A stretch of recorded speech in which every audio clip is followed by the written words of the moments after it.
यदि आप हमारे चैनल के सभी गाने को पसंद करते हैं तो डीडी प्रोडक्शन हाउस के यूट्यूब चैनल को लाल बटन दबा के सब्सक्राइब करें और घंटी के निशान को जरूर दबाएं।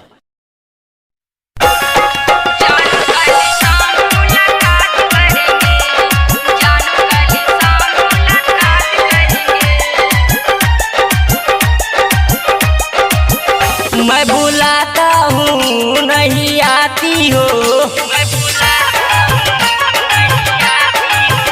मैं बुलाता हूँ नहीं आती हो, खाली दूरे से ललचाती हो। घर में मम्मी है बाद में बात करेंगे, जानू कल शाम मुलाकात करेंगे, जानू कल शाम मुलाकात करेंगे।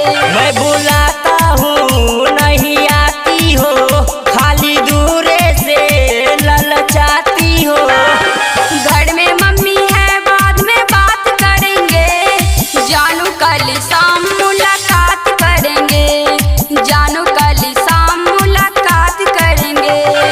DJ Guddu Madhubani, DJ Guddu Madhubani, DJ Guddu